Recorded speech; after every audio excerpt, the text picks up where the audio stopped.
We have lost our patience. It has flown away. We want results and we want them now. We want this video to get to the point now. Our attention spans have become so short because we're so used to watching short content. We don't have patience to hear people talk. We don't have patience for life. We are missing out on life. Did you know that what you eat has a direct impact on your mood, your sleep, your energy levels, your immune system, how often you get sick? Now, before we dive deep into all of this, I really want you to think about this for a minute. On a scale of 1 to 10, how motivated are you to work on yourself? How motivated are you to put yourself first and work on your health?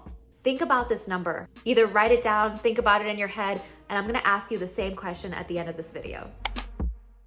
So how the heck is sleep connected to nutrition? Let me tell you why this is huge. Think about sleep as the bottom of the pyramid. If you don't have that basic need taken care of, everything can fall apart. I see a lot of my clients, I work with clients one-on-one nutrition counseling, and I see a lot of clients who think that they can just get by on very, very little sleep and just eat really healthy, and that's all that they have to worry about. It's gonna be very, very, very difficult to keep that up because you're gonna have a lot of cravings for carbs.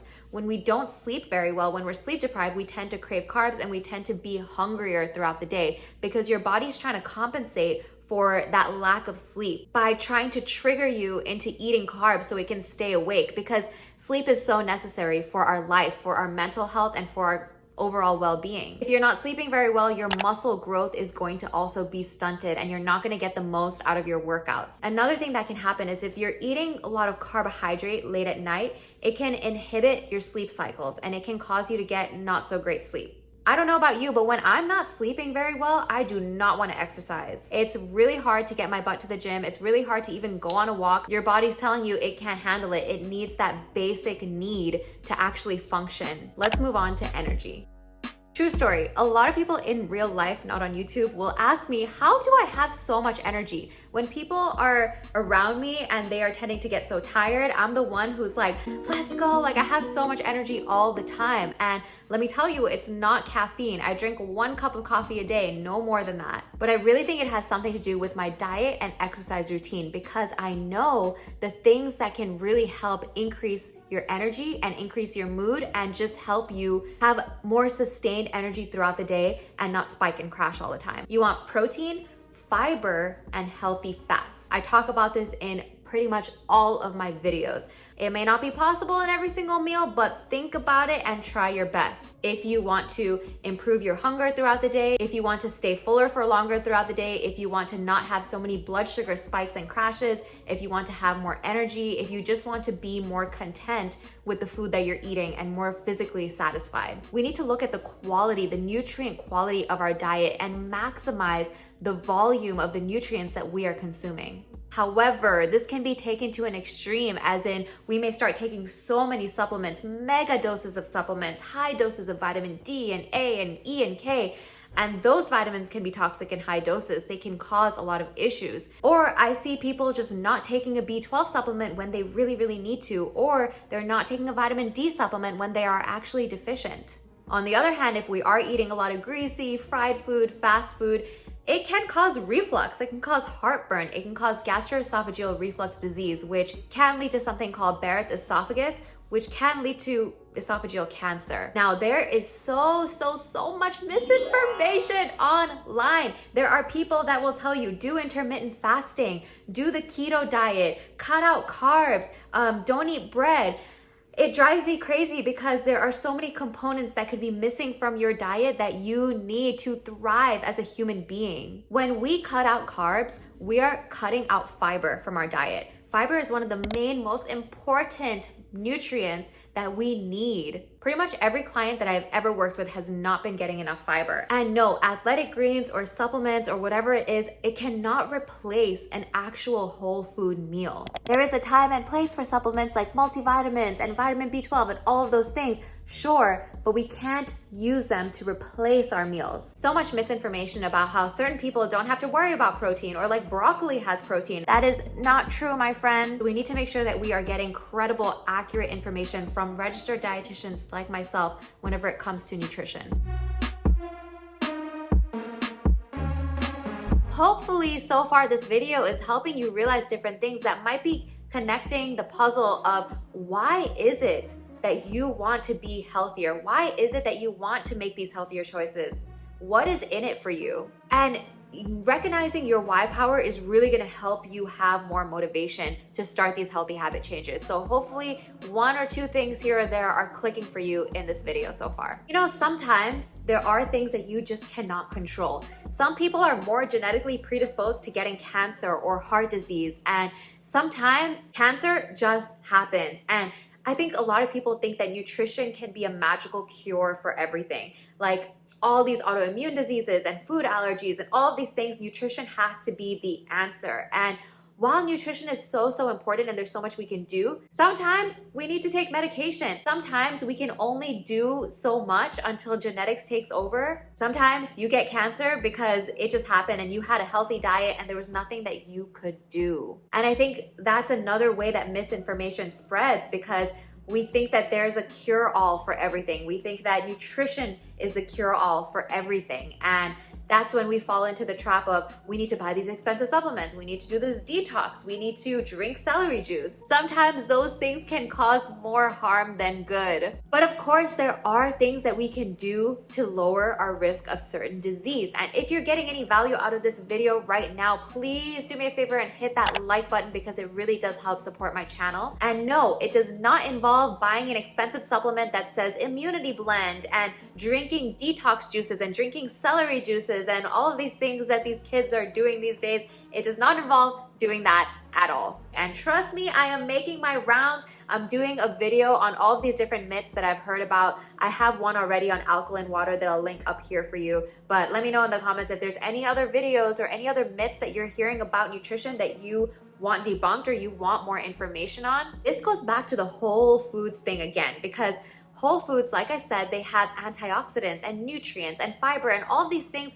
maybe even little components that research really hasn't figured out yet. And we haven't really figured out yet about why whole fruits and vegetables and whole grains and all of these things are so beneficial. There are certain properties called antioxidants in fruits and vegetables that can help reduce our risk of cancer. There are also foods that might be more cancer causing, like those with nitrates or nitrites in them. There are certain foods that can harm our immune system and our gut health, like eating too much processed sugar. And yes, honey, agave, coconut nectar, regular sugar, all of those things are sugar. Your body processes it and sees it in the same exact way. Even though some might have a lower glycemic index, that doesn't mean that consuming them is going to be beneficial for you. However, when it comes to stevia or Splenda or those kinds of things, those are non-nutritive sweeteners. And I have a whole playlist that you can check out going into all of those things in detail, and you can check it out right here. I don't know if it's just me, but I feel like in general, we're not really motivated to choose a salad over a Big Mac because we're concerned about getting diabetes or heart disease or cancer. That's really not what goes through our head when we're faced with a choice like that. We're just thinking, oh, the Big Mac, that tastes good. Salad, that's boring. I don't want to eat that. But I think what we can start to think about when it comes to making a choice like that is, how do you want to feel? Do you want to feel energetic? Do you want to feel closer to your goals? Do you want to feel happier about your food choices? Or do you want to feel lethargic and tired and crappy? Let that guide your food decisions. How do you want to feel? I have an entire video dedicated to dealing with your cravings where I discuss head hunger versus physical hunger, how to deal. And here's the thing. I know that you're thinking about a salad just as, you know, a plain boring salad with no protein, no healthy fats, is literally just lettuce and vegetables. I would not choose that over a burger, because a burger is gonna have more protein and it's gonna keep you fuller for longer and it's gonna give you more energy, and you're not gonna be starving in the next hour. If it's not gonna keep you full, if you're not gonna look forward to eating it, if you don't actually like it, healthy eating is going to be extremely difficult and it's going to be impossible to sustain that. We need to make it easy on ourselves. We need to make sure we're utilizing that fiber, protein, healthy fat combo. We need to make sure we're listening to our body and listening to our hunger levels, and not just doing the fad diets that are going to be rampant and present over and over again year after year. Right now, intermittent fasting is so popular, but my concern with intermittent fasting is, How are you getting all the nutrients that you need, the vitamins, the minerals, the protein, the fiber? How are you getting all of that? And how are you doing with not listening to your body, not listening to your hunger levels, being hungry but ignoring that because you're out of your eating window and you have to fast? I would so much prefer that people try to understand and listen to their body, get more in tune with your body.